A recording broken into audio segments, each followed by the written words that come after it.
Good morning everyone. आप सभी का हमारे यूट्यूब चैनल प्रयास में स्वागत है। और आरएम सीरीज का क्लास 11 की क्लासेस की ये दूसरी वीडियो है। इस वीडियो में हम लोग स्ट्रक्चर ऑफ एटम को इस चैप्टर को कवर करने जा रहे हैं। सबसे पहले देखिए, हम लोग डाल्टन्स एटॉमिक थ्योरी पढ़े थे पिछला क्लास में। इसमें बताया गया था एटम्स के बारे में, एक खाका प्रस्तुत किया गया था। वहाँ बताया गया था एटम जो होता है वो सबसे छोटा पार्टिकल्स होता है, स्मॉलेस्ट पार्टिकल, जिसको फर्दर तोड़ा नहीं जा सकता है। इंडिविजुअल पार्टिकल्स के बारे में बताया गया, लेकिन बाद में देखा गया कि जो एटम्स होता है उसको भी फर्दर तोड़ा जाने लगा। ठीक है, तो जो एटम्स को फिर तोड़ा जाने लगा, मतलब एटम से भी छोटा छोटा पार्टिकल्स, उसको सब एटॉमिक पार्टिकल्स का नाम दिया गया। ठीक है, सब एटॉमिक पार्टिकल्स। तो कैसा होता है, बहुत सारा अलग अलग टाइप का सब एटॉमिक पार्टिकल को खोजा गया, लेकिन जनरली हम लोग स्टडी करेंगे इलेक्ट्रॉन्स के बारे में, प्रोटॉन्स के बारे में और न्यूट्रॉन्स के बारे में। इन तीन चीज़ों के बारे में हम लोग स्टडी करेंगे। ठीक है, इलेक्ट्रॉन्स के बारे में, प्रोटॉन्स के बारे में और न्यूट्रॉन के बारे में। इस चैप्टर में हम लोग इन तीनों के बारे में स्टडी करेंगे। क्या बोले कि डाल्टन्स एटॉमिक थ्योरी बताता है कि जो एटम का सबसे स्मॉलेस्ट पार्टिकल है वो होता है एटम। ठीक है, कोई भी एलिमेंट का सबसे स्मॉलेस्ट पार्टिकल एटम होता है। इसको फर्दर डिवाइड नहीं किया जा सकता। ठीक, लेकिन बाद में देखा गया कि इसको भी फिर फर्दर डिवाइड किया गया। जब इसको फर्दर डिवाइड किया गया तो जो पार्टिकल्स मिला उसको बोला गया सब एटॉमिक पार्टिकल्स। ऐसा बहुत सारा खोजा गया है, लेकिन इसमें से हम लोग इलेक्ट्रॉन, प्रोटॉन और न्यूट्रॉन के बारे में यहाँ स्टडी करेंगे। ठीक है, चलिए आगे चलते हैं। सबसे पहले देखते हैं कि इलेक्ट्रॉन्स का डिस्कवरी कैसे हुआ। तो इनका डिस्कवरी कौन किए थे? J Thomson. जे थॉमसन इसका डिस्कवरी किए थे। ठीक है, वो क्या किए थे थोड़ा सा बताते हैं। देखिए, ईयर देख लीजिएगा, ये ईयर बुक से नोट कर लीजिएगा। अब जे थॉमसन क्या किए थे।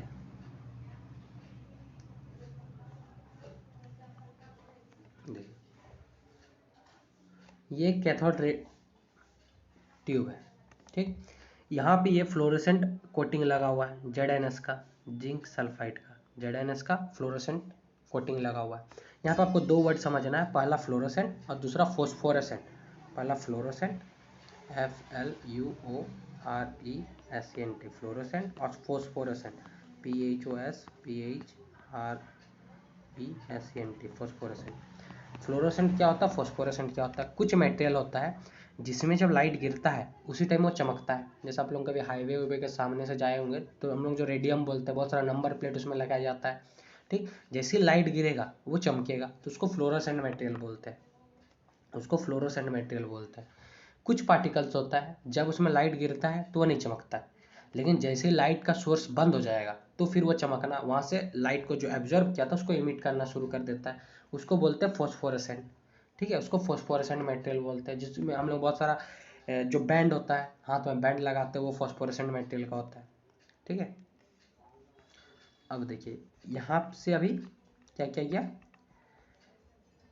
कैथोड से लेके यहाँ से पूरा वैक्यूम पंप से पूरा हवा निकाल दिया गया इस ट्यूब के अंदर से, और फिर इलेक्ट्रिसिटी कंडक्ट कराया गया। जब इलेक्ट्रिसिटी कंडक्ट कराया गया, देखा गया यहाँ से एक रे सीधा स्ट्रेट लाइन में ट्रेवल करके यहाँ टकरा रहा।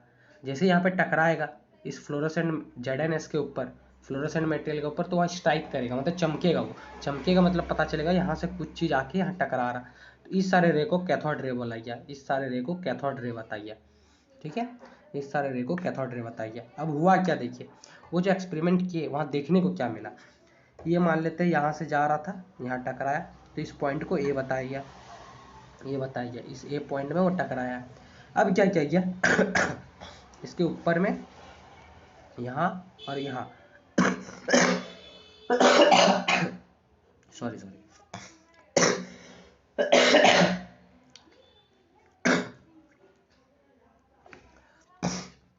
अभी क्या किया गया कि ये यहाँ से स्ट्राइक करके यहाँ टकराया। अब क्या किया गया, इसको अनदर इलेक्ट्रिक फील्ड के इन्फ्लुएंस में रखा गया। यहाँ पॉजिटिव टर्मिनल, यहाँ पे नेगेटिव टर्मिनल। अब क्या देखा गया, स्ट्रेट जाते जाते जैसे इस पॉजिटिव टर्मिनल की तरफ आया, यहाँ से थोड़ा सा बैंड हुआ, बैंड होकर यहाँ गया, तो इस पॉइंट को बी नोट किया गया। ये एक दूसरे का परपेंडिकुलर है। परपेंडिकुलर है मतलब ये, अगर ये मान लीजिए आपका रूम है, रूम का ये फ्लोर मतलब लेफ्ट साइड से राइट हैंड साइड में जा रहा, तो जो ये इलेक्ट्रिक डिवाइस है ये छत में और नीचे यहाँ लगाया गया है। ठीक है, मतलब आपका लेफ्ट हैंड साइड से राइट हैंड साइड में अगर मान लीजिए ये कैथोड रे जा रहा था, तो ये जो इलेक्ट्रिक डिवाइस है इन्फ्लुएंस ऑफ इलेक्ट्रिसिटी, इसका जो पॉजिटिव टर्मिनल छत में लगाया गया और नेगेटिव टर्मिनल नीचे लगाया गया। अब ये देखने को मिला। ठीक है, फिर इसी चीज़ को फिर क्या किया गया, फिर इसी चीज़ को थोड़ा पेन का कलर चेंज कर लेते हैं। इसी चीज़ को क्या किया गया, अब इस साइड में एक नॉर्थ पोल सॉरी साउथ पोल,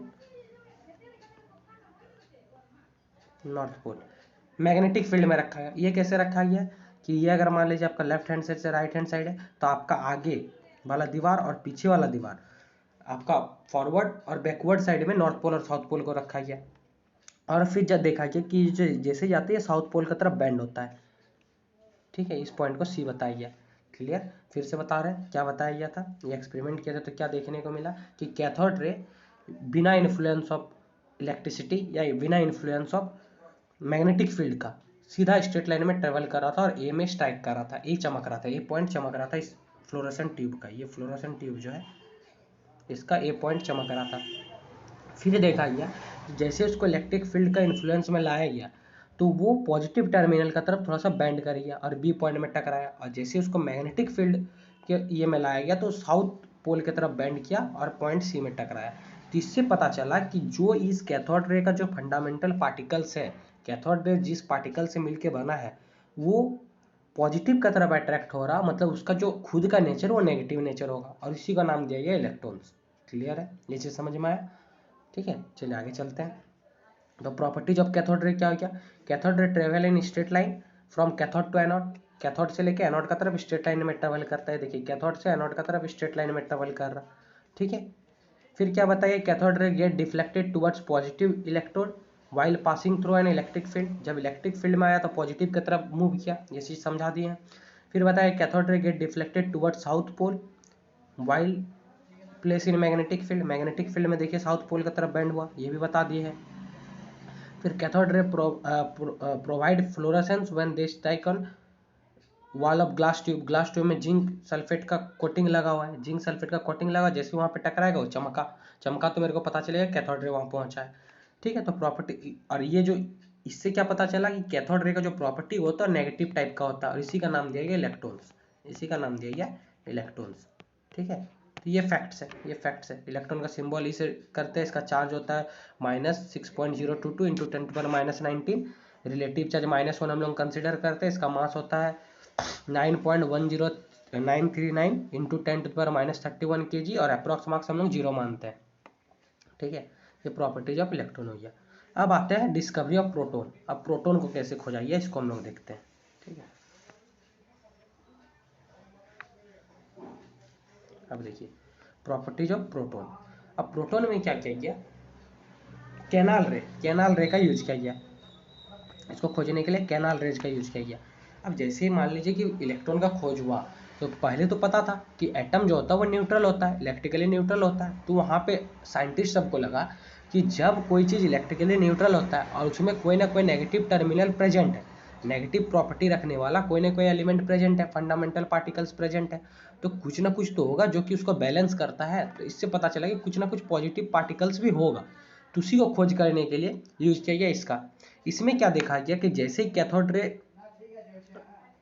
से एनोड की तरफ आता है उसी टाइम कुछ पार्टिकल्स होता है जो एनोड ऑपोजिट, कैथोड रे का ऑपोजिट डायरेक्शन में ट्रेवल करना स्टार्ट कर देता है, इसको नाम दिया गया कैनाल रे, इसको नाम दिया गया कैनाल रे।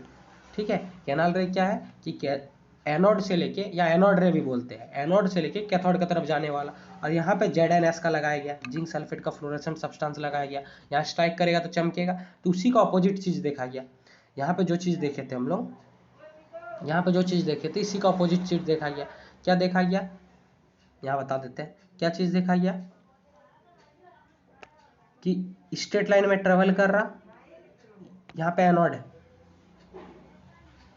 सॉरी कैथोड है, एनोड से कैथोड की तरफ जा रहा है, एनोड टू कैथोड की तरफ जा रहा है, स्ट्रेट लाइन में ट्रेवल करता है, ये भी opposite to the cathode, anode से कैथोड की तरफ।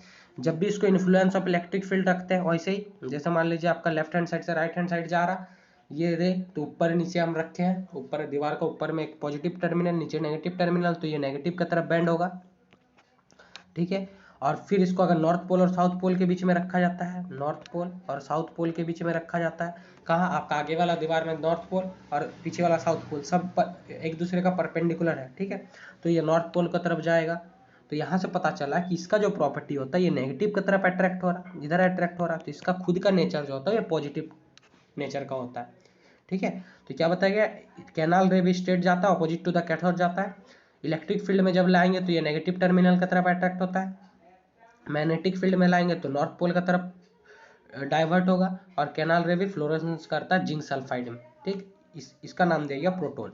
क्यों प्रोटॉन नाम दिया गया, क्योंकि यहाँ पे जो गैस भरा गया था, यहाँ पे जो गैस भरा गया था वो हाइड्रोजन को भरा गया था, हाइड्रोजन को भरा गया था, ठीक। और हाइड्रोजन का एक नाम होता है प्रोटेनियम, ठीक है, जो उसका पहला आइसोटोप होता है, उसी की वजह से इसका नाम प्रोटॉन रखा गया था। सिंबल पी, एब्सोल्यूट चार्ज उसी का अपोजिट है, इलेक्ट्रॉन का -1.066, इसका पॉजिटिव में है +1.6022 इंटू 10⁻⁻19, रिलेटिव चार्ज +1 लेते हैं, मास होता है 1.67 इंटू 10⁻⁻27 kg, और अप्रॉक्स मास 1 लेते हैं। फिर डिस्कवरी ऑफ न्यूट्रॉन, इसको बहुत बाद में खोजा गया, इसको ये जो रदरफोर्ड मॉडल है, ये रदरफोर्ड मॉडल, इसके आने के बाद इसको खोजा गया, ठीक है। तब तक इसके बारे में पता नहीं था। अब देखा गया कि कुछ पार्टिकल जो होता है, ठीक है, कुछ पार्टिकल जो होता है वो बहुत भारी होता है, हैवी होता है, लेकिन प्रोटॉन, अकेला प्रोटॉन का मास उतना होता नहीं है, तो भारी होने की वजह से पता किया गया कि नहीं, इसका जो भारी है, मतलब वेट है, मास है, इस मास के लिए कोई ना कोई अदर और फंडामेंटल सब एटॉमिक पार्टिकल इसके लिए जिम्मेदार है। तो वहां से न्यूट्रॉन का कंसेप्ट आया। क्या किया गया, इलेक्ट्रिकल बॉम्बार्डिंग कराई है, कोई एक रेडियो एक्टिव सब्सटेंस में इलेक्ट्रिकल बॉम्बार्डिंग कराई है। जब इलेक्ट्रिकल बॉम्बार्डिंग कराई गया तो वहां से प्रोटॉन न्यूट्रॉन निकला, वहां से न्यूट्रॉन निकला, वहां से न्यूट्रॉन निकला, ठीक है। तो देखा गया कि ये जो होता है ये इलेक्ट्रिकली न्यूट्रल होता है, इसीलिए इसका नाम न्यूट्रॉन दिया गया। ना तो ये पॉजिटिव की तरफ जाएगा ना नेगेटिव की तरफ जाएगा, और यही रीजन होता है कि इसको सबसे लास्ट में खोजा गया। तो प्रॉपर्टीज ऑफ न्यूट्रॉन देखते हैं। एन, एब्सोल्यूट चार्ज 0 लेते हैं क्योंकि न्यूट्रल होता है, बताएं, रिलेटिव चार्ज 0 होगा, इसका मास लगभग लगभग इसके इक्वल होता है, प्रोटॉन का इक्वल होता है, पॉइंट में थोड़ा 6-7 के बाद थोड़ा सा डिफरेंस है, और अप्रॉक्स मास 1 मानते हैं हम लोग, ठीक है। तो यहाँ सब मेरे को पता चला कि सब एटॉमिक पार्टिकल्स में हम लोग प्रोटॉन को देख लिए, इलेक्ट्रॉन को देख लिए, और न्यूट्रॉन को देख लिए किस तरीके से खोजा गया था। सबसे पहले इलेक्ट्रॉन को खोजा गया था, जे थॉमसन खोजे थे, ठीक है, इलेक्ट्रॉन्स को जे थॉमसन खोजे थे, प्रोटॉन को प्रोटॉन को खोजे थे ई गोल्डस्टीन खोजे थे, और न्यूट्रॉन को खोजे थे जेम्स चैडविक, ठीक है। ईयर आप देख लीजिएगा, ईयर मेरे को याद नहीं है एग्जैक्टली, तो ईयर आप देख लीजिएगा, ठीक है। अब आते हैं थॉमसन मॉडल ऑफ एटम। जैसे थॉमसन इलेक्ट्रॉन को खोजे तो वो अपना एक एटम का मॉडल दिए। ये क्या बोले कि जैसे वाटरमेलन होता है या फिर जो केक होता है, ठीक, ये वाटरमेलन हो गया, काट दिया बीच से, काटने के बाद ये जो एरिया होगा ये पूरा रेड होगा, ये पूरा रेड होगा, ये पूरा रेड, ये पूरा रेड, ठीक है। बोले कि ये पूरा रेड होता है, और यहाँ पे इलेक्ट्रॉन बीच बीच में धंसा हुआ रहता है, ये इलेक्ट्रॉन से, ठीक है, ये इलेक्ट्रॉन बीच बीच में धंसा हुआ है, इलेक्ट्रॉन इस तरीके से धंसा हुआ है बीच बीच में। अब बोले इलेक्ट्रॉन इस तरीके से, जैसे बीज होता है वाटरमेलन का बीज जैसे बीच बीच में रहता है, वो इस तरीके से ये बताए, ठीक। और ये बताइए इस तरीके से कि एक दूसरे को बैलेंस कर देता है, मतलब एक दूसरे के चार्ज को बैलेंस कर देता है। इसी को बोला जाता है या तो प्लम पुडिंग मॉडल बोला जाता है, ठीक है, या फिर रेसिन प्लम पुडिंग मॉडल बताया जाता है, या फिर रेसिन पुडिंग बताया जाता है, या फिर वाटरमेलन मॉडल बताया जाता है, ठीक है। इनका थॉमसन मॉडल ऑफ एटम, ठीक। ये क्या बताए, इनका पॉइंट्स देखिए, मेन पॉइंट्स क्या क्या है, ठीक। ये बताए एटम जो होता है यूनिफॉर्मली स्पेरिकल शेप का होता है, और पॉजिटिव चार्ज जो होता है ये पूरा स्प्रेड ओवर रहता है, पूरा का पूरा स्पेयर में, ये जो रेड कलर में दिखा है पूरा का पूरा पॉजिटिव चार्ज इधर उधर बिखरा हुआ है, और जो ये इलेक्ट्रॉन्स है वो बीच बीच में धंसा हुआ है स्पेयर में, किस तरीके से कि जो नेट चार्ज होगा स्पेयर का वो 0 होगा, ठीक। इनका ड्रॉबैक क्या था, ये जो ओवरऑल स्टेबिलिटी होता है, सॉरी न्यूट्रलिटी होता है एटम का, कि वो न्यूट्रल होता है, इसको ये एक्सप्लेन नहीं कर पाता है ये मॉडल, ठीक है। प्लम पुडिंग मॉडल या फिर थॉमसन मॉडल ऑफ एटम, इसी को बोला जाता है plum pudding model, raisin model, या फिर वाटरमेलन मॉडल। ये क्या बताते हैं कि वाटरमेलन में जिस तरीके से पूरा लाल पार्ट होता है वहाँ पूरा पॉजिटिव चार्ज यूनिफॉर्मली डिस्ट्रीब्यूटेड है, और जो इलेक्ट्रॉन्स है वो जैसे बीज होता है वाटरमेलन का, या फिर जो केक होता है, केक में जो ड्राई फ्रूट जैसे होता है उस तरीके से ये एक दूसरे मतलब बीच बीच में धंसा हुआ है, ठीक है। और ओवरऑल वो न्यूट्रल है, लेकिन ओवरऑल न्यूट्रलिटी को वो नहीं एक्सप्लेन कर पाए, ठीक है। अब आते हैं रदरफोर्ड मॉडल ऑफ एटम, ठीक। ये क्या किए, एक गोल्ड फ्यूल लिए, ठीक है। यहाँ पे एक फ्लोरोसेंट स्क्रीन लगा है, फ्लोरोसेंट स्क्रीन, ठीक है, जो बताएगा कि लाइट यहाँ तक पहुँच रहा है कि नहीं पहुँच रहा। यहाँ पे ये ले लिए गोल्ड फ्यूल, ठीक है, थोड़ा सा रुकिए, यहाँ पे ले लिए गोल्ड फ्यूल, ठीक।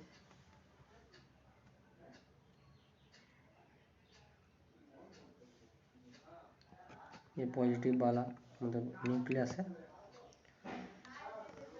गोल्ड फ्यूल ले लिए।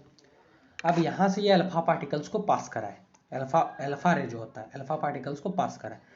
तो ये क्या देखे, जो मैक्सिमम रे था वो सीधा सीधी पार कर जा रहा, मैक्सिमम रे क्या हुआ, सीधा सीधी पार कर गया। कुछ रे हुआ जो क्या हुआ, डाइवर्ट हुआ, कुछ रे क्या हुआ, डाइवर्ट हुआ। मैक्सिमम रे सीधा सीधे पास कर जाता है, ठीक है, कुछ रे डाइवर्ट हुआ। और 10,000 या 20,000 में एक रे था जिस पथ में गया था उसी पथ में रिटर्न आ गया, ठीक है। ये उनका एक्सपेरिमेंट था। ये गोल्ड फ्यूल है, मैक्सिमम रे क्या होता है, पास हो जाता है, मैक्सिमम रे पास हो जाता है यहाँ से,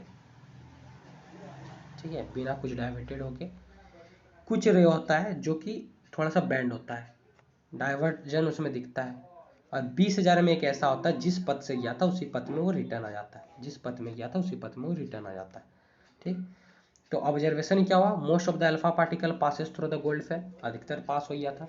ए small fraction of particles are deflected by small angle, कुछ कुछ जो हुआ स्मॉल एंगल के साथ डिफेक्ट हुआ, इसको जाना चाहिए था स्ट्रेट लाइन में लेकिन ये थोड़ा सा बेंड हो गया। और 20,000 में से एक ऐसा पार्टिकल्स था जो जिस पथ में गया था उसी पथ में वापस आ गया, ठीक है। ये उनको देखने को मिला इस एक्सपेरिमेंट करके, गोल्ड फ्यूल एक्सपेरिमेंट करके इनको ये देखने को मिला। अब ये जो एक्सपेरिमेंट था इसमें जो ये ऑब्जर्वेशन मिला, इन ऑब्जर्वेशन का बेसिस में वो स्ट्रक्चर ऑफ एटम को किस तरीके से बताए, ये बताए कि जो स्पेस है एटम का मैक्सिमम स्पेस खाली होता है, मैक्सिमम स्पेस खाली होता है, ठीक है। फिर क्या बताए, जो पॉजिटिव चार्ज होता है वो बहुत छोटा जगह में रहता है और इसी को नाम दिए वो न्यूक्लियस। ये जो पॉजिटिव चार्ज है, ये पॉजिटिव चार्ज क्यों, क्योंकि अल्फा पार्टिकल का जो नेचर होता है, अल्फा पार्टिकल्स का जो नेचर होता है ये पॉजिटिव नेचर का होता है। अब अगर वो कहीं से मुड़ रहा तो अगर ये पॉजिटिव है और यहाँ पे भी पॉजिटिव होगा तब जाकर रिपल्सन होगा। तो इसी बेसिस में वो बताया कि जो पॉजिटिव पार्टिकल्स होता है कोई भी एटम का वो बहुत छोटा जगह में रहता है। फिर बताया जो साइज ऑफ न्यूक्लियस होता है वो बहुत स्मॉल होता है in comparison to whole atom, पूरा एटम के कंपेयर में ये जो न्यूक्लियस का साइज होता है वो बहुत छोटा होता है। फिर क्या बताए, जो पूरा का पूरा मास होता है इलेक्ट्रॉन का वो उसी न्यूक्लियस में रहता है। वो किस बेसिस में बताए, क्योंकि ये अल्फा पार्टिकल्स से टकरा के उसी पथ में रिटर्न आ गया।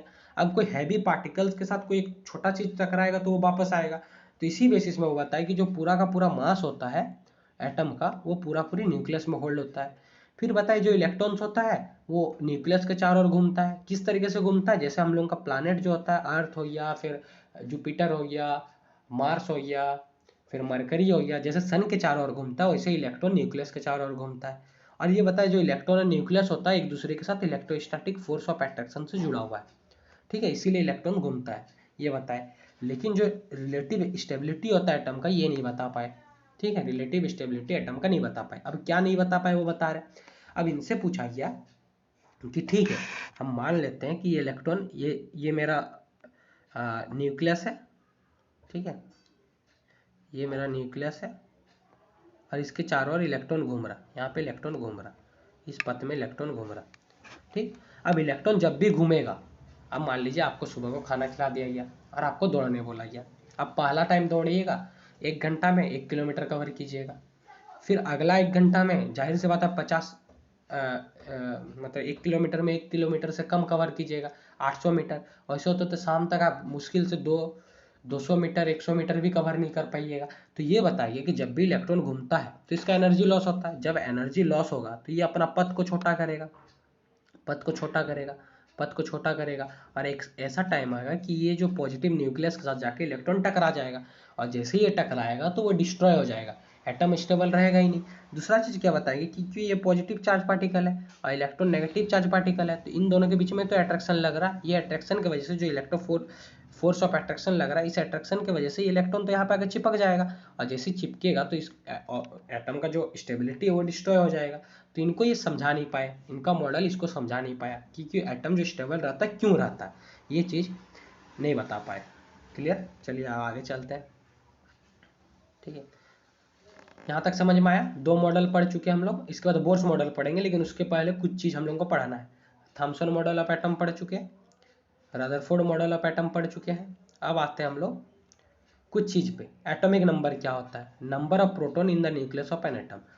एक एटम में जितना सारा नंबर ऑफ प्रोटॉन होता है उसको हम लोग एटॉमिक नंबर बोलते हैं। मास नंबर किसको बोलते हैं? कि एक एटम में जितना सारा नंबर ऑफ प्रोटॉन है और नंबर ऑफ न्यूट्रॉन है, दोनों का समीशन जो होता है उसको मास नंबर बोलते हैं। इसका अगर डेफिनेशन पूछा तो क्या बोलेंगे?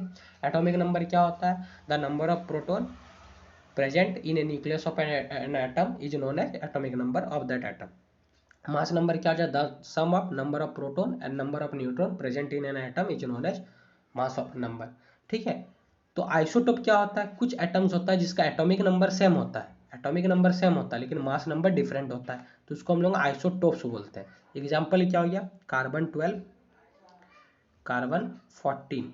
ठीक है, ये देखिए एटॉमिक नंबर को हमेशा नीचे लिखा जाता है, मास नंबर को हमेशा ऊपर लिखा जाता है। तो एटॉमिक नंबर देखिए सेम है, मास नंबर अलग अलग है, तो इसको हम लोग बोलते हैं आइसोटोप्स। ठीक है, आइसोबार्स क्या होता है? कुछ होता है जिसका एटॉमिक नंबर अलग अलग होता है, मास नंबर सेम होता है। इसका एग्जांपल देखिए, कैल्शियम 20 40, आर्गन 1840। ठीक है, देखिए मास नंबर दोनों का इक्वल है लेकिन एटॉमिक नंबर अलग अलग है, तो इसको हम लोग आइसोबार बोलते हैं। आइसो इलेक्ट्रॉनिक स्पेसीज क्या होता है? जिसमें इलेक्ट्रॉन्स का नंबर सेम होता है, जैसे सोडियम प्लस और Mg2+, इसमें भी इलेक्ट्रॉन्स का नंबर 10 है, इसमें भी इलेक्ट्रॉन्स का नंबर 10 है। या असलियत में एक आयन होगा और अदर एलिमेंट्स होता है। ठीक है, तो इसको हम लोग बोलते हैं आइसो इलेक्ट्रॉनिक स्पेसीज, जिसमें नंबर ऑफ इलेक्ट्रॉन सेम होता है। क्लियर? अब चलते हैं, अब dual behaviour of electromagnetic radiation. अब आते हैं हम लोग इलेक्ट्रोमैग्नेटिक रेडिएशन समझते हैं क्या होता है। ठीक, अब इलेक्ट्रोमैग्नेटिक रेडिएशन क्या है इसको पहले समझाते हैं हम थोड़ा सा। ठीक है, देखते हैं खाली पेज है, नहीं एक पेज ले लेते हैं, ऐड कर लेते हैं। देखिए इलेक्ट्रोमैग्नेटिक रेडिएशन क्या है। ठीक, कुछ रे होता है, जैसे मान लीजिए ये मेरा था, ये ले लिया हम। ठीक, अब देखिए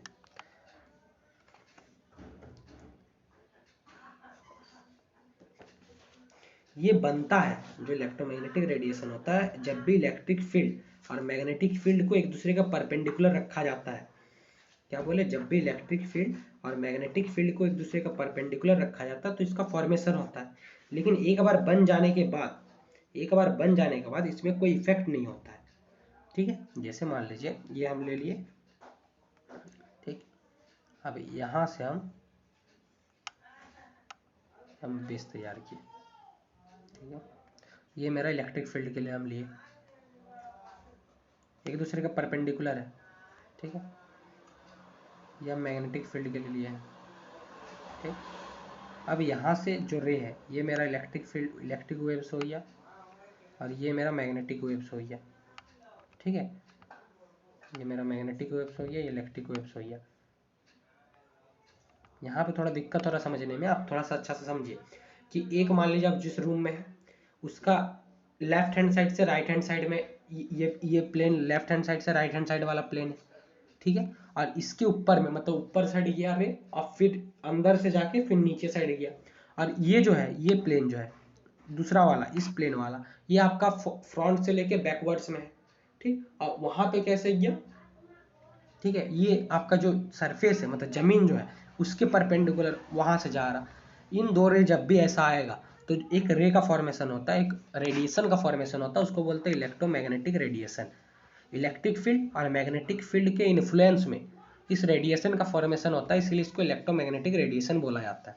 लेकिन इसका प्रॉपर्टी होता है कि एक बार ये बनने के बाद इसमें इलेक्ट्रिक फील्ड और मैग्नेटिक फील्ड का कोई इफेक्ट देखने को नहीं मिलता ना, मतलब ये न्यूट्रल होता है। सीधा सवाल, ये न्यूट्रल होता है। जैसे हम लोग कैथोड रे एनोड रे में पढ़े थे कि वो पॉजिटिव की तरफ नेगेटिव की तरफ अट्रैक्ट हो रहा था, ये ऐसा नहीं होता है। क्लियर? चलिए अब आगे चलते हैं। इलेक्ट्रोमैग्नेटिक रेडिएशन क्या हो गया? such radiation which are formed by influence of alternating electric and magnetic field but independent from further any effect of electric field and magnetic field are known as electromagnetic radiation और electromagnetic waves। कितना सारा होता है, gamma ray होता है, X ray होता है, ultraviolet रे होता है, विजुअल लाइट होता है, इंफ्रा रे होता है, माइक्रोवेव्स होता है, रेडियो वेव्स होता है।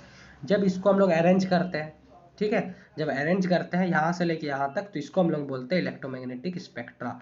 स्पेक्ट्रा क्योंकि 7 चीज़ है, ठीक। और फिर जो यहाँ पे विजिबल लाइट है, ये विजिबल लाइट है, इसको फिर फर्दर देखा गया कि ये 7 अलग अलग कलर का कम्बिनेशन है, विगवियोर, तो इसको बोला जाता है, इसको भी स्पेक्ट्रम बोला जाता है, ठीक है, विगवियोर, ठीक। और जो भी इलेक्ट्रोमैग्नेटिक रेडिएशन होता है इसका डुअल कैरेक्टर होता है। डुअल कैरेक्टर होता है मतलब ये वेव नेचर का भी होता है और पार्टिकल नेचर का भी होता है। वेव नेचर किसको बोलते हैं, जो इस तरीके से ट्रेवल करेगा इसको वेव नेचर बोलेंगे। पार्टिकल नेचर किसको बोलेंगे, जो इस तरीके से ट्रेवल करेगा, ठीक है, एक पार्टिकल। जैसे आप लोग रेलगाड़ी देखे होंगे, रेलगाड़ी में जब इंजन होता है, ये इंजन है और इसके साथ अलग अलग बोगी अटैच रहता है, ठीक है, तो जब इंजन चलता है फिर बाकी एक एक बोगी करके खींचता है, तो इस टाइप वाला जो नेचर होता है उसको पार्टिकल नेचर बोलते हैं। और जो वेव टाइप का, जैसे पत्थर आप पानी में डाले होंगे, पानी में जैसे फेंकेंगे तो पत्थर का जो लहर निकलता है वो वेव नेचर का होता है, ठीक है। तो इलेक्ट्रोमैग्नेटिक वेव्स जो होता है ये दोनों नेचर शो करता है, वेव नेचर भी, पार्टिकल नेचर भी, ठीक। अब वेव नेचर देखते हैं, तो वेव नेचर में ये चीज़ को वेव नेचर बोला गया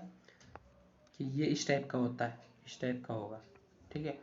तो यहाँ पे कुछ टर्म्स देता है फ्रीक्वेंसी कि एक सेकंड में ये कितना सारा वेव इस तरीके का बनेगा, उसको बोलते हैं हम लोग फ्रीक्वेंसी। वेवलेंथ किसको बोलते हैं, ये जो अपर वाला पार्ट होता है इसको बोला जाता है क्रिस्ट, और नीचे जो डेप्थ होता है इसको बोला जाता है टॉप, ठीक है।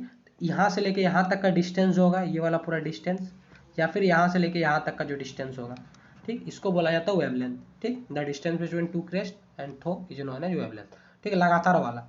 एम्पलीट्यूड क्या बोलते हैं, जितना मैक्सिमम ऊपर तक जाएगा इसको बोलते हैं इसका एम्पलीट्यूड। वेलोसिटी किसको बोलते हैं, ये जो वेव जिस स्पीड के साथ ट्रेवल कर रहा उसको बोलते हैं इसका वेलोसिटी। वेव नंबर किसको बोलते हैं, यूनिट लेंथ में, यूनिट लेंथ में जितना सारा वेव का फॉर्मेशन होगा 1 सेंटीमीटर में, 1 मीटर में, तो इसको बोलते हैं उसका वेव नंबर, ठीक है। चलिए फिर देखते हैं पार्टिकल नेचर, ये वेव नेचर हो गया, वेव नेचर, ठीक है। अब आते हैं पार्टिकल नेचर। पार्टिकल नेचर क्या होता है, प्लैंक क्वांटम थ्योरी, ये बताते हैं कि जो इलेक्ट्रोमैग्नेटिक रेडिएशन होता है, ठीक है, जो भी इलेक्ट्रोमैग्नेटिक रेडिएशन होता है, ठीक, वो थोड़ा थोड़ा टुकड़ा टुकड़ा में एनर्जी को कलेक्ट करता है। एनर्जी को या तो वो एब्जॉर्ब करता है, एब्जॉर्ब करेगा, या फिर इमिट करेगा, ठीक है, लेकिन टुकड़ा टुकड़ा में, छोटा छोटा हिस्सा में।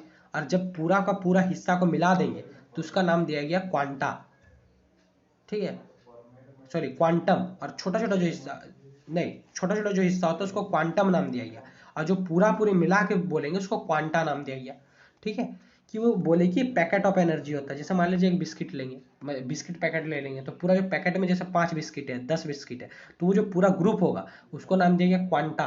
और जो सिंगल सिंगल यूनिट होगा, एक एक बिस्किट जो, उसको क्वांटम, ठीक। ये क्या बोले कि जो भी इलेक्ट्रोमैग्नेटिक रेडिएशन होता है वो या तो एनर्जी को रिलीज करता है या एनर्जी को इमिट करता है, या तो रिलीज करेगा या फिर एब्जॉर्ब करेगा, ठीक। तो वो जो एनर्जी होगा वो ब्रांच ऑफ स्मॉल एनर्जी का छोटा छोटा टुकड़ा में होता है। तो एक एक जो टुकड़ा होता है उसको क्वांटम नाम दिए, और उसके लिए फॉर्मूला वो क्या दिए, E equal to energy equal to H into mu होता है, म्यू, ठीक है, ये भी नहीं है, म्यू है, ठीक। ये म्यू मतलब फ्रीक्वेंसी, म्यू क्या है, फ्रीक्वेंसी है, और H E क्या एनर्जी, और H क्या प्लैंक कांस्टेंट, प्लैंक कांस्टेंट का वैल्यू ये होता है, ठीक है। मैक्स प्लैंक दिए थे इस थ्योरी को 1990s में, ठीक। ये बताए थे energy emitted by different temperature में बताए थे। ये क्या बताया कि जो लाइट रेडिएशन इमिट होता है या फिर एब्जॉर्ब होता है, ये स्मॉल फॉर्म ऑफ एनर्जी में होता है जिसको क्वांटा नाम दिए थे। और एक क्वांटम का जो रेडिएशन होता है उसमें जो एनर्जी का वैल्यू होता है वो होता है H इंटू म्यू, म्यू यहाँ पे फ्रीक्वेंसी है, क्लियर, ठीक। इसी को बोला जाता है प्लैंक्स क्वांटम थ्योरी, ठीक, जो कि पार्टिकल नेचर के बारे में बताता है। अब ब्लैक बॉडी रेडिएशन क्या है, अब बताते हैं। अब बताया गया, ठीक है, अल्बर्ट आइंस्टाइन बताए कि कोई भी पार्टिकल जितना अच्छा एनर्जी को एब्जॉर्ब करता है वो उतना ही अच्छा एनर्जी को इमिट भी करता है, एनर्जी को वहाँ से बाहर भी निकालता है। जितना अच्छा एब्जॉर्बर होगा उतना ही अच्छा इमिट करेगा। तो कोई एनर्जी एब्जॉर्ब किया, एब्जॉर्ब करने के बाद जब वो इमिट करेगा, अगर वो ब्लैक बॉडी है, अगर वो ब्लैक कलर का बॉडी है, ब्लैक बॉडी, ठीक है, तो वो कंप्लीटली जितना उसको एनर्जी मिलेगा पूरा का पूरा एनर्जी को एब्जॉर्ब कर लेता है, तो वो पूरा का पूरा एनर्जी को फिर इमिट करेगा। जो एनर्जी इमिट करेगा तो जो रेडिएशन निकलता है उसको बोला गया black body radiation. An object which is able to observe all radiation is called a black body. जो पूरा का पूरा एनर्जी, जितना उसके पास एनर्जी आएगा सबको अगर एब्जॉर्ब कर लेता है उसको ब्लैक बॉडी बोलते हैं। After absorption when it keep uniformly temperature it emit radiation. जैसे ही एब्जॉर्ब कर लेगा उसके बाद जब छोड़ेंगे तो एनर्जी को छोड़ना स्टार्ट करेगा, और जो रेडिएशन इमिट होता है किसके द्वारा, ब्लैक बॉडी से, उसको बोलते हैं ब्लैक बॉडी रेडिएशन। ठीक है, अब आते हैं फोटो इलेक्ट्रिक इफेक्ट। ठीक है, अब आते हैं फोटो इलेक्ट्रिक इफेक्ट। ये क्या होता है, ये बताइए कोई भी एनर्जी सरफेस है, ठीक है, ये कोई भी एक सरफेस है, ठीक, इस सरफेस में जैसे ही एनर्जी स्ट्राइक करेगा, ठीक है, रेडिएशन गिरा, जैसे ही गिरेगा यहाँ से इलेक्ट्रॉन्स निकल जाएगा, इलेक्ट्रॉन्स निकल जाएगा। ठीक है, इस इलेक्ट्रॉन, इसका नाम नहीं देगा, इसको नाम दिएगा फोटोन, फोटोन। ठीक, और ये जो पूरा इफेक्ट होता है इसको बोला गया फोटो इलेक्ट्रिक इफेक्ट। क्या बताइए कि जब भी एक लाइट रेडिएशन गिरता है किसी भी मेटल सरफेस में, गिरने के साथ साथ एग्जैक्ट उसी टाइम में वहां से इलेक्ट्रॉन जंप करके निकल जाता है। वो जो इलेक्ट्रॉन से निकलता है उसको नाम दिया गया फोटोन, और ये जो पूरा इफेक्ट होता है उसको बोला गया photo electric effect. When a beam of light is made to fall on metal surface, electron are ejected from the surface, such electrons are known as photon and the phenomenon is known as photo electric effect. Clear. अब electron, जो यहाँ पे कुछ property है कि जो photo electric effect होता है इसके लिए कुछ कंडीशन है, उसी में ये होगा। क्या बताएगा, जैसे इलेक्ट्रॉन यहाँ पे गिरेगा उसी टाइम ये मतलब इलेक्ट्रॉन निकलेगा, मतलब जैसे लाइट रेडिएशन गिरा उसी टाइम निकलेगा। The electron are rejected from metal surface as soon as the beam of light strike the surface. जैसे लाइट गिरा उसी टाइम इलेक्ट्रॉन निकलेगा। दूसरा क्या बताइए, तो ज नंबर ऑफ इलेक्ट्रॉन इमिटेड, कितना सारा इलेक्ट्रॉन निकलेगा, ये डिपेंड किस पे करता है कि कितना इंटेंसिटी इस लाइट रेडिएशन का, इस लाइट रेडिएशन का ब्राइटनेस कितना है, उस पर डिपेंड करता है। The number of electron ejected depends upon the intensity and brightness of radiation. ठीक है, कितना चमकीला रहेगा उस पर डिपेंड करेगा कि कितना सारा इलेक्ट्रॉन निकलेगा। और तीसरा क्या बताएगी कि जब भी ये निकलता है तो इसको एक मिनिमम एनर्जी का जरूरत पड़ता है यहाँ से निकालने के लिए, इलेक्ट्रॉन को इजेक्ट करने के लिए, और वो जो मिनिमम फ्रीक्वेंसी होता है उस फ्रीक्वेंसी को नाम दिया गया थ्रेशोल्ड फ्रीक्वेंसी। इससे कम फ्रीक्वेंसी वाला अगर लाइट रेडिएशन यहाँ पे टकराएगा तो इस मेटल से निकाल नहीं पाएगा। तो हर मेटल के लिए जो थ्रेशोल्ड फ्रीक्वेंसी का वैल्यू होता है ये अलग अलग होता है। ठीक है, तो ये 3 प्रॉपर्टी होता है फोटो इलेक्ट्रिक इफेक्ट के लिए। चलिए आगे चलते हैं। अब बताए कि जब भी इलेक्ट्रॉन, अब बताए यहाँ क्या बताइए कि एब्जॉर्ब करता है, इमिट करता है। तो यहाँ पे 2 चीज़ बताइए, ठीक, कि कभी भी अगर एटम, ये एटम है मेरा, और यहाँ पे ये एनर्जी को एब्जॉर्ब किया तो ये स्पेक्ट्रम का फॉर्मेशन करता है, स्पेक्ट्रम का फॉर्मेशन करता है, और ये जो स्पेक्ट्रम होता है उसको एब्जॉर्प्शन स्पेक्ट्रम बोलते हैं। अब ये एटम को एनर्जी को एब्जॉर्ब कर चुका है, अब कुछ देर बाद ये एनर्जी को रिलीज करेगा, और जब रिलीज करेगा तब भी स्पेक्ट्रम देखने को मिलेगा, और उस स्पेक्ट्रम को इमिशन स्पेक्ट्रा बोला जाता है। The spectrum of radiation produce by absorption of radiation is known as absorption spectrum. और वही तरीके से the spectrum of radiation produce by emission of radiation is known as emission spectrum. और इनके दोनों के बारे में जो स्टडी होता है उसको बोला जाता है स्पेक्ट्रोस्कोपी। स्पेक्ट्रोस्कोपी क्या है, इमिशन स्पेक्ट्रा या फिर एब्जॉर्प्शन स्पेक्ट्रा, इसके बारे में जो स्टडी किया जाता है उसको बोला जाता है स्पेक्ट्रोस्कोपी। क्लियर। चलिए अब आते हैं Bohr's model of hydrogen atom. Bohr's model of hydrogen atom को समझने के लिए इतना कुछ हम लोग को जानना जरूरी था। ठीक, अब आते हैं Bohr's model of hydrogen atom. ठीक, ये क्या बताए, देखिए इनका पॉइंट सब आते हैं, हम लोग देखते हैं। ये बताए जो इलेक्ट्रॉन्स होता है ये न्यूक्लियस के चारों ओर घूमता है सर्कुलर पथ में, और जो सर्कुलर पथ होगा वो डेफिनाइट रेडियस और एनर्जी का होता है, इसको ऑर्बिट्स नाम दिए। थोड़ा इसको एक्सप्लेन करते हैं, एक पेज ले लेते हैं, अच्छा होगा तब जाके एक्सप्लेनेशन। ये बताइए ये मेरा न्यूक्लियस है।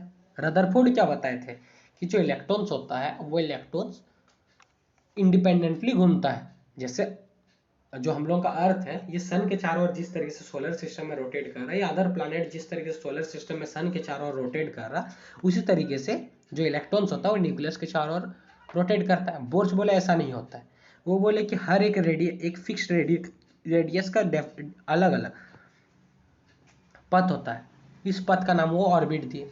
ये बताए कि जो ऑर्बिट्स होता है उसमें अलग अलग ऑर्बिट में अलग अलग नंबर ऑफ इलेक्ट्रॉन मूव करेगा। जैसे पहला वाला के लिए दिए वो 2 होता है, दूसरा वाला के लिए दिए 8 होता है, इस तरीके का वो बताए। ठीक है, क्या बताया, इलेक्ट्रॉन जो होता है वो न्यूक्लियस के चारों सर्कुलर पथ में घूमता है, उसका एक फिक्स्ड रेडियस होता है और फिक्स एनर्जी होता है, इसको ऑर्बिट्स नाम दिए। ठीक, फिर बताया जो इलेक्ट्रॉन्स का एनर्जी होता है एक पर्टिकुलर ऑर्बिट में, इस पर्टिकुलर ऑर्बिट में ये टाइम के साथ नहीं बदलता है, इस पर्टिकुलर ऑर्बिट में इस टाइम के साथ नहीं बदलेगा, क्योंकि हम लोगों को बताया जाता है रदरफोर्ड मॉडल का ड्रॉबैक याद कीजिए, वहाँ क्या बताया गया, इलेक्ट्रॉन जब घूमेगा चारों ओर तो उसका एनर्जी लॉस होगा, तो ये बताया टाइम के साथ इसका एनर्जी कांस्टेंट रहता है। फिर बताया कि कभी कभी ऐसा होता है कि इस इलेक्ट्रॉन के पास बाहर से कहीं से एनर्जी आ गया, एनर्जी जैसे आएगा ये एब्जॉर्ब करेगा, और जैसे ही इसके पास एनर्जी बढ़ेगा, मान लीजिए इस ऑर्बिट के लिए एनर्जी चाहिए इसको 10, मान लीजिए ये कोई वैल्यू नहीं है, और नेक्स्ट ऑर्बिट के लिए इसको चाहिए 15, अब कहीं से ये बाहर से 5 एनर्जी इसको मिल गया, तो इसका एनर्जी जो हो गया तो इस ऑर्बिट के लायक हो गया, तो इलेक्ट्रॉन यहाँ से यहाँ पे जंप कर जाता है। और इस तरीके से अगर यहाँ 15 यहाँ घूम रहा था और इसके पास एनर्जी किसी वजह से वो निकाल दिया और 10 हो गया, तो यहाँ से यहाँ जंप कर जाता है। तो इस तरीके से जो इलेक्ट्रॉन्स होता है ड्यूरिंग रोटेशन एनर्जी को एब्जॉर्ब करके और इमिट करके एक ऑर्बिटल से दूसरा ऑर्बिटल में जंप करता है। ठीक है, क्या बताया कि electron jump from lower orbit to higher orbit and vice versa. ठीक, फिर क्या बताया जो फ्रीक्वेंसी होता है रेडिएशन का, ठीक, फ्रीक्वेंसी जो होता है रेडिएशन का वो टू ऑर्बिट्स का एनर्जी का डिफरेंस होता है, मतलब यही बताए कि इसका जो यहाँ से यह जो डिफरेंस होगा ये कितना एनर्जी होगा, 5 चाहिए, 5 एब्जॉर्ब करेगा, तो वही चीज बताएगी कि डेल्टा ई इक्वल टू हो जाएगा E2 माइनस E1। ठीक है, E1, और इसका वैल्यू बताए थे H न्यू होता है E2 माइनस E1। ठीक है, और न्यू इक्वल टू क्या हो जाएगा E2 minus E1 divide by H। ठीक है, ये होता है फ्रीक्वेंसी का फॉर्मूला, E2 माइनस E1, मतलब इन दोनों का बीच का डिफरेंस निकालेंगे तो 5 निकलेगा, और फिर उसके मतलब यहाँ बताइए वही चीज़ जो बताया कि इस पास 10 था, 5 गेन कर लिया तो 15 हो गया, तो ये 5 जो गेन करेगा तो वो जो डिफर होता है अलग अलग दो ऑर्बिट जिसमें जंप कर रहा है उनका बीच का डिफरेंस होता है, इसलिए एनर्जी गेन और लॉस जो होता है वो हमेशा क्वांटाइज होता है, क्वांटाइज मतलब क्वांटम का फॉर्म में होता है, यही H न्यू के फॉर्म में। ठीक, the angular momentum of the electron जो रोटेट कर रहा वो इंटीग्रल मल्टीपल ऑफ h/2π होता है, मतलब ये angular momentum mvr equal to हो जाएगा nh/2π।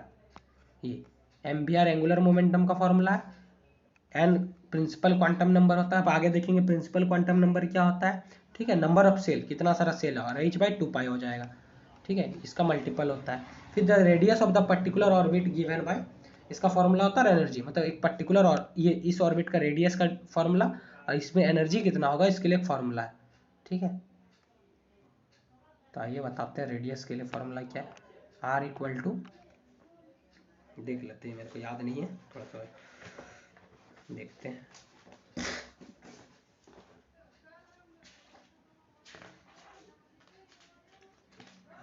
Are equal to 4 pi epsilon naught N square H square divide by 4 pi square M E square.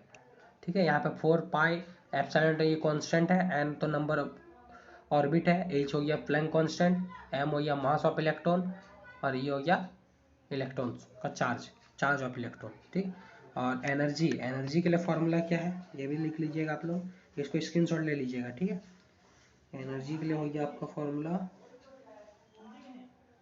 1/-4 pi epsilon naught इसका स्क्वायर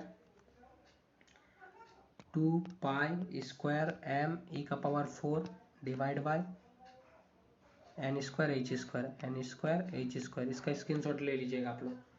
ठीक है, ये होता है, और यहाँ पे आप लोग लिख लीजिएगा रेडियस वाला और ये वाला एनर्जी वाला। यहाँ पे भी वही चीज़ है, एम है मास ऑफ इलेक्ट्रॉन, ई है आपका चार्ज ऑफ इलेक्ट्रॉन, एन हो गया नंबर ऑफ सेल कौन सा सेल का है, एच हो गया प्लैंक कांस्टेंट, और ये सारा कांस्टेंट है। ठीक है, ये सारा कांस्टेंट है। ठीक, अब आते हैं electromagnetic spectra of hydrogen atom. ये क्या बताए कि अभी बताए यहाँ पे कि इलेक्ट्रॉन अगर मान लीजिए, अरे मिटा दिए, चलिए कोई बात नहीं, ये मान लीजिए मेरा लोअर ऑर्बिट में था, ये अपर ऑर्बिट में था, अब इस पे 10 चाहिए था, इसको 15 चाहिए था, ये बाहर से कहीं लिया तो यहाँ से यहाँ जंप कर गया, और वहाँ से वहाँ आएगा तो यहाँ से ये आएगा, इस तरीके का अलग अलग सीरीज देखा गया। ठीक है, सबसे पहले बालमार सीरीज देखा गया था। क्यों देखा गया था? क्योंकि विजिबल लाइट में दिखता है। ठीक, ये जो लेमन सीरीज है ये अल्ट्रावायलेट के लिए है, अल्ट्रावायलेट के लिए। और ये जो है पाश्चन सीरीज, ब्लैंकेट सीरीज और पीफर्ड सीरीज, ये आपका है इंफ्रारेड के लिए, इंफ्रारेड में ये दिखता है। ठीक, तो पहला ऑर्बिट से अगर जंप करके जाएगा, दूसरा तीसरा कहीं तक भी इन्फिनिटी तक, और या फिर वहां से आता है, जब यहाँ से जंप करके ऊपर जाएगा तो इसको बोलेंगे एब्जॉर्प्शन, और ऊपर से नीचे आएगा, जैसे ये वाला जो ऊपर से नीचे वाला, इसको बोलते हैं इमिशन। ठीक है, एब्जॉर्प्शन, स्पेक्ट्रा, इमिशन, ये इमिशन वाला पिक्चर है। इसको आप उल्टा डायरेक्शन में भी दिखा सकते हैं। ये जो एरो है यहाँ ऊपर दे दीजिएगा, तो अगर सॉरी, इलेक्ट्रॉन अगर पहला सीरीज का है, पहला सेल का, वहां से अगर कहीं भी जंप करता है तो उसको बोलते हैं लेमन सीरीज, ये अल्ट्रावायलेट रेडिएशन में शो होता है। अगर दूसरा ऑर्बिट से जंप करेगा तो उसको बोलते हैं बालमार सीरीज, ये विजिबल लाइट में शो होता है। अगर तीसरा ऑर्बिट से जंप करके कहीं पे भी जा रहा है तो उसको पाश्चन सीरीज बोलते हैं। चौथा से हो रहा तो ब्लैंकेट, पांचवा से होता था पीफर्ड। ठीक है, इसके और एक वाला होता हम्प। ठीक है, आपका कोर्स में इतना ही, और छठा वाला होता हम्पलर, वैसे कुछ है नाम। ठीक है, चलिए, ये स्पेक्ट्रम का ये आपको फिगर बना लेना है। ठीक है,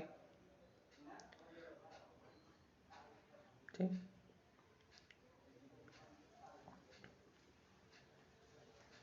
ठीक है। थोड़ा यहाँ पे देखिए, थोड़ा सा एक चीज बताते हैं हम। अब यहाँ से जो यहाँ जंप करेगा इलेक्ट्रॉन्स, ठीक है, इलेक्ट्रॉन जो जंप करेगा वहाँ क्या बताए कि उन, जैसे मान लीजिए दूसरा ऑर्बिट से पहला ऑर्बिट में जंप कर रहा, दूसरा ऑर्बिट से पहला ऑर्बिट में जंप कर रहा इलेक्ट्रॉन। ठीक है, इलेक्ट्रॉन जंप करेगा तो इसका जो एनर्जी हो जाएगा, एनर्जी डिफरेंस हो जाएगा। ठीक, ये डेल्टा ई हो जाएगा। ठीक है, अब आते हैं लिमिटेशन ऑफ बोर्स मॉडल। ये सिर्फ एटम्स के बारे में बताता है। ठीक है, ये सिर्फ स्पेक्ट्रम हाइड्रोजन लाइक एटम्स के बारे में बताता है। हाइड्रोजन लाइक एटम किसको बोलते हैं? ऐसा एटम जिसमें हाइड्रोजन जैसा एक ही इलेक्ट्रॉन होगा, एक ही एटम होगा। ठीक, अगर एक यहाँ इलेक्ट्रॉन, एटम नहीं इलेक्ट्रॉन होगा। ठीक है, एक इलेक्ट्रॉन, अगर ऐसा एटम है जिसमें एक से ज़्यादा इलेक्ट्रॉन होगा, उसको ये एक्सप्लेन नहीं कर पाता है। ठीक, दूसरा चीज़ क्या हो गया कि ये जो कुछ स्ट्रक्चर होता है, मतलब हाइड्रोजन एटम को भी जब अलग अलग एक्साइटेड स्टेट में डाला जाता है तो वो अलग अलग टाइप का स्पेक्ट्रम शो करता है, तो वो फाइन स्ट्रक्चर ऑफ एटम्स के बारे में वो एक्सप्लेन नहीं कर पाता है। जीमन इफेक्ट, स्टार्क इफेक्ट के बारे में नहीं बताता है। जीमन इफेक्ट क्या है कि इलेक्ट्रिक फील्ड में जब किसी भी एटम को लाते हैं तो उसमें जो इफेक्ट देखने को मिलता है उसको जीमन इफेक्ट बोलते हैं। स्टार्क इफेक्ट क्या है? मैग्नेटिक फील्ड में किसी भी एटम को लेके जाते हैं तो वहां पे जो इफेक्ट देखने को मिलता है उसको स्टार्क इफेक्ट बोलता है, जैसे हम लोग अभी किए थे। ठीक है, डिस्कवरी वाला में देखे थे उस तरीके से। और ये ज्योमेट्री ऑफ मॉलिक्यूल्स के बारे में नहीं बताता है। ठीक है, ये चार चीजें नहीं बताता है। ये बोर्स मॉडल का लिमिटेशन हो गया। ठीक है, ये बोर्स मॉडल का लिमिटेशन हो गया। ठीक, अब थोड़ा सा इसको थोड़ा सा हम एक्सप्लेन कर देते हैं इसको। ठीक है, तो डेल्टा ई का वैल्यू क्या होगा? इस डेल्टा ई का वैल्यू क्या होगा? ई टू के लिए ये पूरा फॉर्मूला, ये पूरा कांस्टेंट है, इसमें ये पूरा कांस्टेंट है। ठीक है, इसको आर एच बोला जाता है। ठीक है, तो इसके लिए हो जाएगा फॉर्मूला आपका minus R H by N two का स्क्वायर माइनस फिर minus R H by N one का स्क्वायर, एन वन का स्क्वायर। ठीक है, ये होगा। और फिर यहाँ से अगर इसको हम ले लेते हैं, ये माइनस माइनस प्लस हो जाएगा, तो डेल्टा ई इक्वल टू क्या हो जाएगा? आर एच कॉमन ले लेंगे तो one by R H common लेंगे, वन बाई एन वन का square minus one by N two का स्क्वायर। ठीक है, एन टू क्या है? ये ई टू, जहाँ से जहाँ जंप कर रहा है, जैसे इसको हम एन वन माने थे, इसको एन टू माने थे। ठीक है, तो ये एनर्जी डिफरेंस निकाल, ये एनर्जी का फॉर्मूला कहाँ से आया? यहीं से आया। यहाँ पर वन कांस्टेंट है, फोर कांस्टेंट है, पाई कांस्टेंट है, ई नॉट कांस्टेंट है, फिर पाई कांस्टेंट है, टू कांस्टेंट है, मास कोई भी इलेक्ट्रॉन का एटम का कांस्टेंट रहेगा, ये चार्ज कांस्टेंट रहेगा, एन एच कांस्टेंट रहेगा। तो ये पूरा जो टर्म रहता है एन को छोड़ के, इस एन को छोड़ के जो पूरा टर्म है इसको बोला जाता है आर एच। ठीक है, राइवर्ग कांस्टेंट, राइवर्ग नंबर। ठीक, और इसी फॉर्मूला से ये आया है। ठीक, यहाँ से ये ले लिए। अब इसका वैल्यू हम पढ़े एच म्यू होता है, तो ये आर एच, ठीक है, भाई ये पूरा हो जाएगा।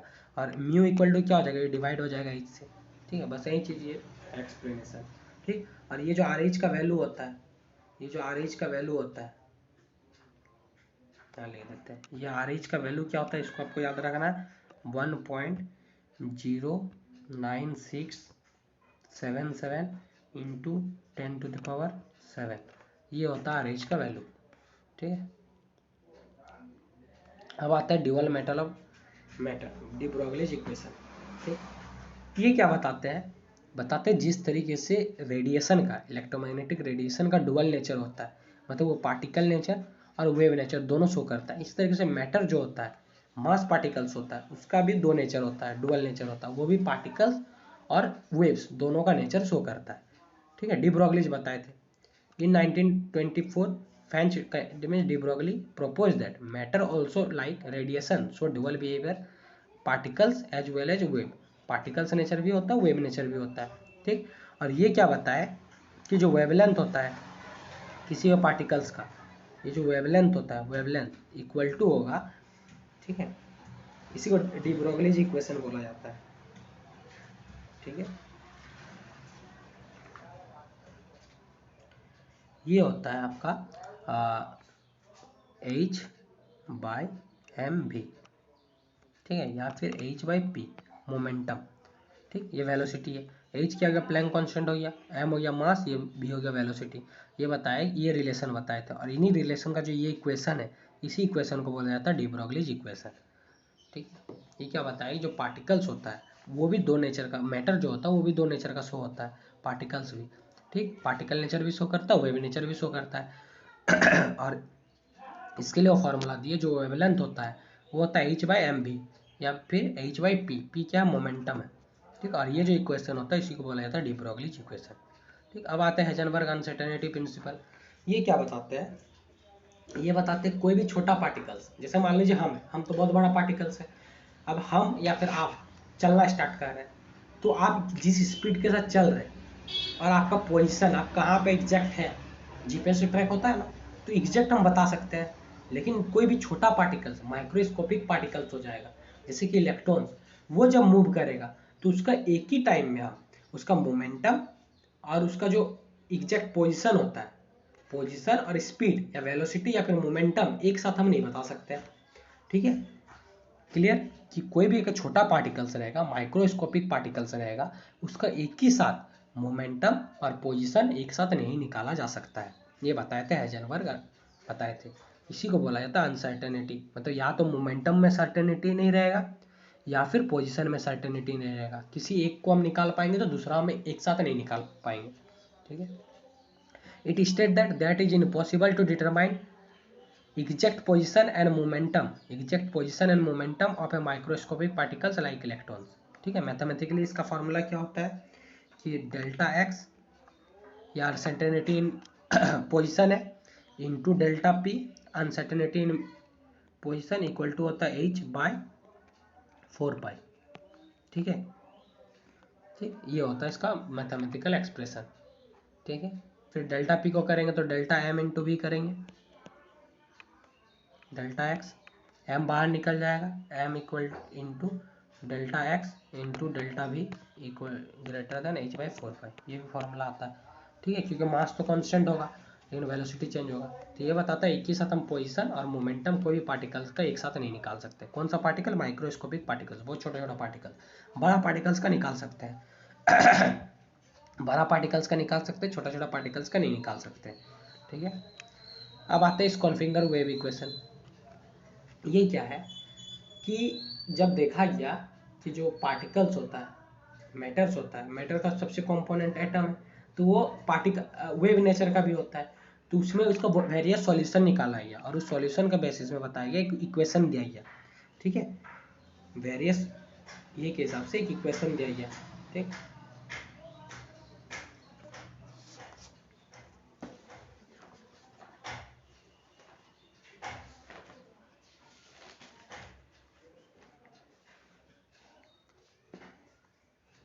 ठीक है, थोड़ा सा रुकिए, इक्वेशन हम बता रहे हैं आपको।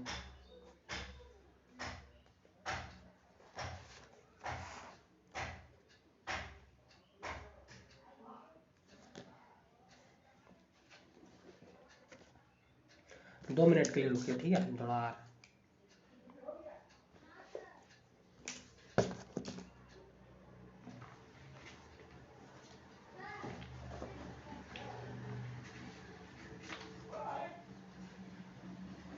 देखिए, अब देखिए इस कॉन्फिगर वेव इक्वेशन क्या बोले कि इस कॉन्फिगर एक ऑस्ट्रियन फिजिसिस्ट थे, ये एक इक्वेशन दिए क्वांटम मैकेनिक्स पे, और जो बिहेवियर ऑफ इलेक्ट्रॉन्स को बताए वेव के नेचर में, कि एक इलेक्ट्रॉन जो होता है वेव नेचर में होता है, एटम और मॉलिक्यूल, उसके लिए क्वांटम मैकेनिक्स के बेसिस में एक फार्मूला दिए। क्वांटम क्या होता है, एनर्जी वाला जो तरीका था, ठीक है। ये क्या बताया कि जो कोई भी एटम होता है उसको फार्मूला क्या होता है, मतलब जो इक्वेशन है, ये इक्वेशन क्या है, वेव इक्वेशन, ये बताए D square by D X square plus D square by D Y square plus D square by D Z square, या फाइव फाइव फाइव, ठीक, प्लस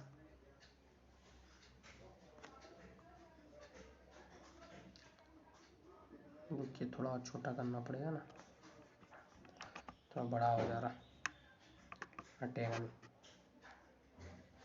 देखिए ये बताए D square five by D X square plus D square five by D Y square, इसको आपको अभी याद कर लेना है, ठीक है ना, डी जेड स्क्वायर, क्योंकि आप इसको डिटेल्स में आपको आगे हायर क्लास में पढ़ना पड़ता है, ठीक, equal to minus 8 pi square M by H square E minus B by pi, ये इक्वेशन दिए थे, ये इक्वेशन था। फिर इसको फर्दर सॉल्व करके बहुत सारी चीज़ किया गया, ठीक है। इसको आपको थोड़ा डिटेल्स में नहीं करना है, ये फॉर्मूला आप स्क्रीनशॉट ले लीजिए, ठीक है। ये एच है, प्लैंक कांस्टेंट है, मास एम है, ई बाई ये एक्स एक्सिस में वेव का प्रोपोगेशन है, ये वाई एक्सिस में वेव का प्रोपोगेशन है, ये जेड एक्सिस में वेव का प्रोपोगेशन है, ये एनर्जी का डिफरेंस है, ठीक है, ये भी है, ठीक है, एनर्जी का डिफरेंस है, ठीक।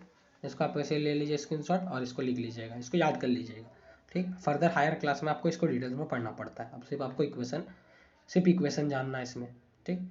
इसमें और एक चीज़ बता देते हैं हम, ठीक है, स्क्रीनशॉट तो ले लिए होंगे, चलिए मिटा देते हैं इसको,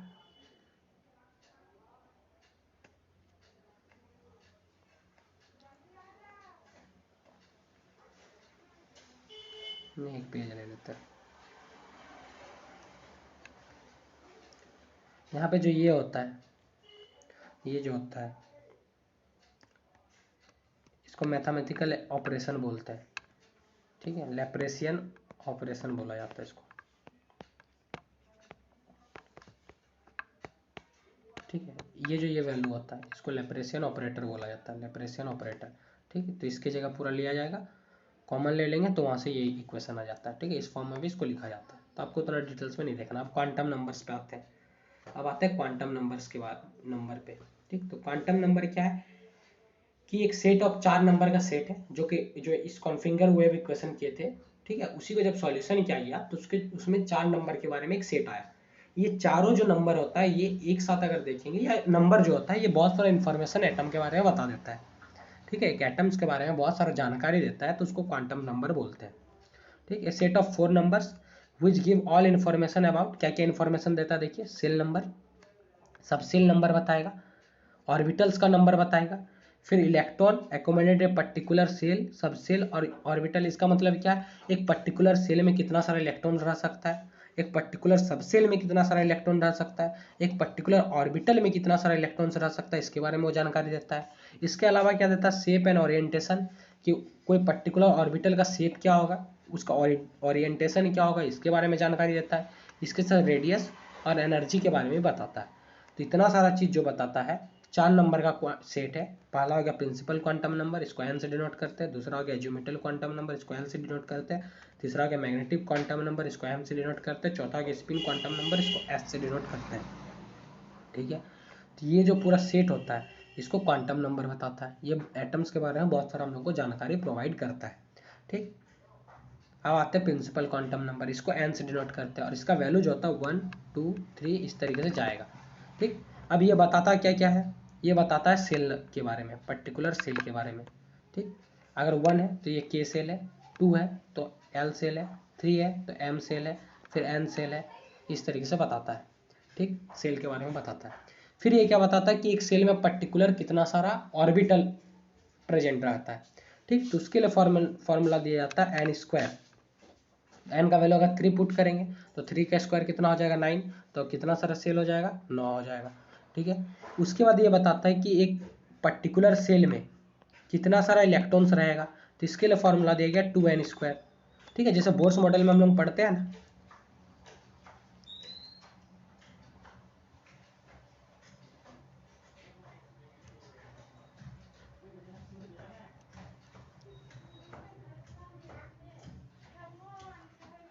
वो मिटा दिए हैं। बोर्स मॉडल में बता रहे थे कि ये पहला वाला सेल में 2 इलेक्ट्रॉन्स होता है, दूसरा वाला सेल में इलेक्ट्रॉन्स रहता है वही वाला, तो ये सब सेल के लिए भी फॉर्मूला देता है। ठीक है, 2n² होता है, तो आप इस तरीके से कोई भी पर्टिकुलर निकाल सकते हैं। ठीक है, जैसे हम दिखाते हैं आपको,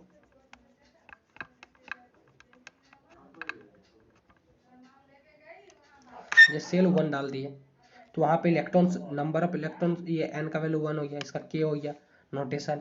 इसमें इलेक्ट्रॉन्स कितना हो जाएगा, ऑर्बिटल्स कितना सारा प्रेजेंट होगा n² मतलब 1 हो जाएगा, और इलेक्ट्रॉन्स कितना हो जाएगा 2 हो जाएगा।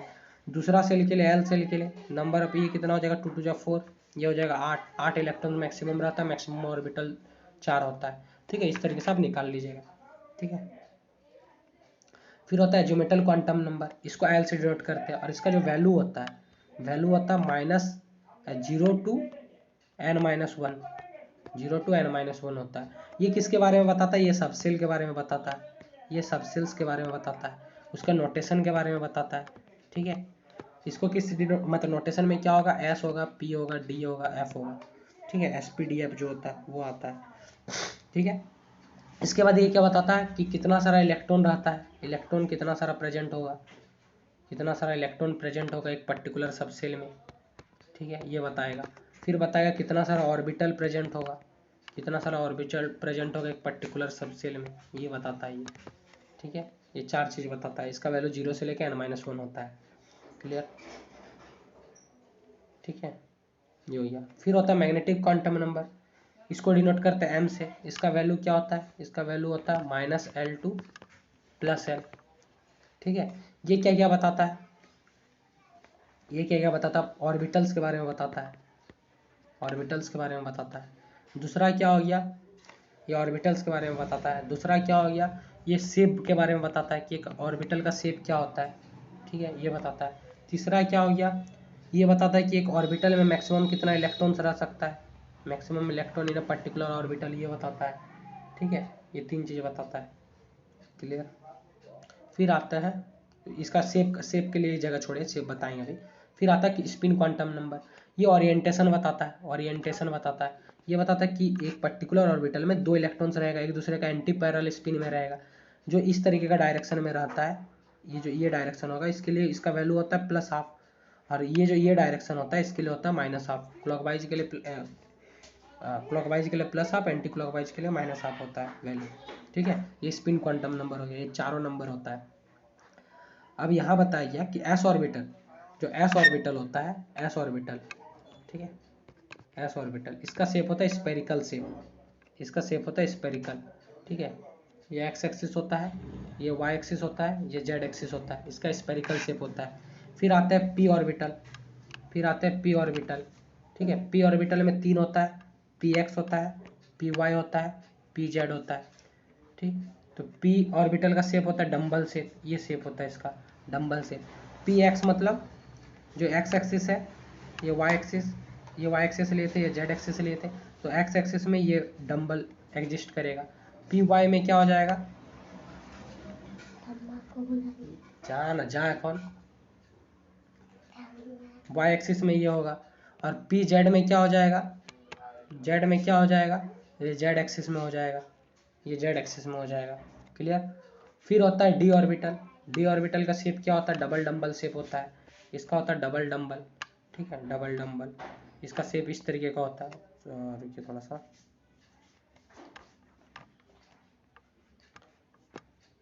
इसका शेप इस तरीके का होता है, इस टाइप का शेप होता है। तो इसका डी एक्स वाई होता है, डी वाई जेड होता है, डी जेड एक्स होता है, डी एक्स स्क्वायर -y² होता है, और डी जेड स्क्वायर होता है।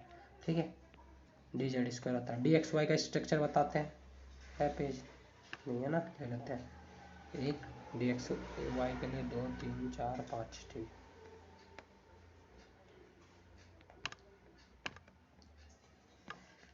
ठीक है, पहला हो गया D X Y. D X Y मतलब ये मेरा हो गया एक्स एक्सिस, ये हो गया वाई एक्सिस, ये हो गया मेरा जेड एक्सिस। ठीक है, अब डी एक्स वाई मतलब एक्स वाई प्लेन में एग्जिस्ट करेगा। एक्स वाई प्लेन में एग्जिस्ट करेगा मतलब डी एक्स वाई है, तो एक्स को छोड़ देना है, एक्स को छोड़ के आपको यहाँ बना लेना है। ठीक है, लेकिन असलियत में ये इस तरीके का नहीं है, लग रहा है जेड एक्सिस के ऊपर में, एक्सिस के ऊपर में नहीं, वो बीच में। ठीक, फिर डी वाई जेड के लिए क्या करना है, वाई को छोड़ देना है, ये एक्स है, वाई है, जेड है, वाई को छोड़ के बाकी दोनों में बना लेना। फिर दूसरा हो गया डी जेड एक्स, जेड को छोड़ देना है, ये एक्स हो गया, ये वाई हो गया, ये जेड हो गया, तो यहाँ बना लेना, ये उसके बीच में एग्जिस्ट करता है। ठीक है, फिर हो गया D X square minus Y square, इसके लिए क्या करना है, इसके लिए क्या करना है, ये एक्स है, ये वाई है, ये जेड है, तो एक्स एक्सिस का ऊपर है, ये एक्स एक्सिस के ऊपर है, जेड एक्सिस के ऊपर है। ठीक है, फिर दूसरा पांचवा गया डी जेड स्क्वायर, ये क्या है, ये कम्बिनेशन है, कि इसके लिए तो थोड़ा बताना पड़ेगा, ये कम्बिनेशन है दो का। ठीक, ये दो का कम्बिनेशन है।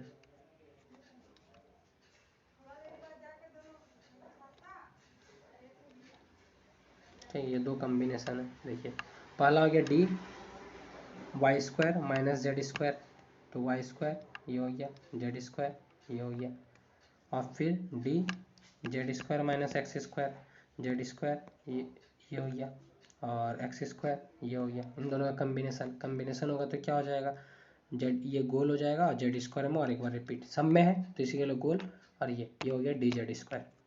ठीक है, मतलब ये फिर फर्दर ये भी है ना, ये देखिए ये वाला जब कंबाइन करेगा तो ये, तो तीनों हो गया, फिर जेड में और एक बार, जेड में और एक बार।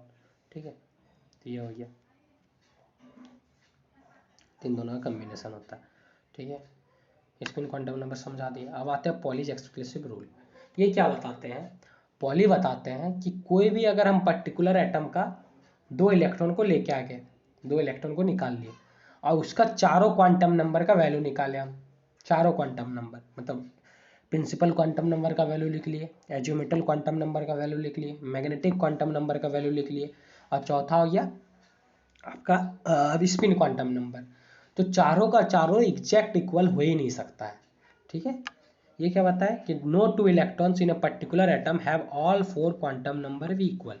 ठीक है, तो यहाँ से आपको एग्जांपल्स देता है। ठीक है, तो आप वहाँ से क्वांटम नंबर जैसा बताए वैल्यू, ये जो वैल्यू बताए थे आपको ये जैसे L2 ये L minus L2 plus L, इस हिसाब से आप उसको निकाल के देख लीजिएगा। ठीक है, फिर आते हैं हुन्स रूल ऑफ मैक्सिमम मल्टीप्लिसिविटी। ये क्या बताता है कि जब भी इलेक्ट्रॉन्स का फिलअप करेंगे हम लोग तो लोएस्ट एनर्जी से लेके फिल करते हैं, तो अगर कोई पर्टिकुलर ऑर्बिटल्स है जिसका एनर्जी इक्वल है तो पहले वो सिंगली पैड होगा फिर मल्टीपल पैड होगा। जैसे मान लीजिए ये मेरा ऑर्बिटल्स है, 5 डी ऑर्बिटल्स है और इसमें मेरे को 6 इलेक्ट्रॉन्स को भरना है, तो पहले सिंगली सारा को भर लेंगे, पहले सारा को सिंगली भरेंगे, जब तक सारा सिंगली फिल्ड नहीं होता तब तक पेयरिंग नहीं हो पाएगा। ये बताते हैं, it state that while filling different orbitals of a subshell the electron prefer to remains unpaired as far as possible. Unpaired रहेगा, pairing of electrons take place only when all the orbitals of same energy are singly occupied. जब तक singly occupied नहीं होगा तब तक pairing possible नहीं है। यही बताते हैं हुन्स रूल। ठीक है, अब आते हैं एबॉट प्रिंसिपल। ये क्या बताते हैं कि इलेक्ट्रॉनिक कन्फिगरेशन में इलेक्ट्रॉन्स को फिल करने के लिए बताते हैं कि सबसे लोएस्ट एनर्जी वाला ऑर्बिटल जो होता है, ऑर्बिटल यहाँ था सबसे, ये ऑर्बिटल्स है। ठीक, सबसे लोएस्ट एनर्जी वाला जो ऑर्बिटल होता है वो पहले फील्ड होता है, उसके बाद हायर ऑर्बिटल फील्ड होता है। ठीक, Abbott is a German word which mean built up. It states that in ground state of atom, the orbital are filled in order of their increasing energy started from lowest energy orbital. Lowest energy orbital पहले भरेगा फिर जाके highest energy orbital भरेगा। ठीक है, electronic configuration जो होता है ये अबॉट प्रिंसिपल पे ही बेस है। ठीक, लेकिन यहाँ पे एक्सेप्शनल है, क्या कंप्लीटली फील्ड अगर कहीं दिखेगा, हाफ फील्ड दिखेगा तो एक्स्ट्रा स्टेबिलिटी होता है, इसलिए कुछ एलिमेंट्स होता है जैसे कॉपर हो गया, क्रोमियम हो गया। ठीक है, ये सारा जो होता है कॉपर 29 या 24, इसका जब इलेक्ट्रॉनिक कन्फिगरेशन करते हैं तो यहाँ पे मेरे को अलग तरीके से करना पड़ता है। हाफ फील्ड फुल फील्ड होने की वजह से एक इलेक्ट्रॉन जंप कर जाता है, और जो इलेक्ट्रॉनिक कन्फिगरेशन होता है लेंथेनाइड और एक्टिनाइड का, ये भी थोड़ा डिफरेंट होता है। ठीक, एबॉट प्रिंसिपल का स्ट्रक्चर बना देते हैं। ठीक है। पहले आपको लिखना 1s, फिर 2s 2p, 3s 3p, इस तरीके से आप लिख लीजिएगा पूरा पूरी, और फिर इस तरीके से ये क्रॉस कीजिएगा, इस तरीके से 2p के साथ 3s हो जाएगा, 3p के साथ फिर 4s आ जाएगा, यहाँ फिर 3p के पास 3d आ जाएगा। ठीक है, इस तरीके से कर लीजिएगा, और फिर यहाँ से इसको ज्वाइंट कीजिएगा इस तरीके से। ठीक है, तो वो इस पूरा स्ट्रक्चर बन जाएगा। ठीक,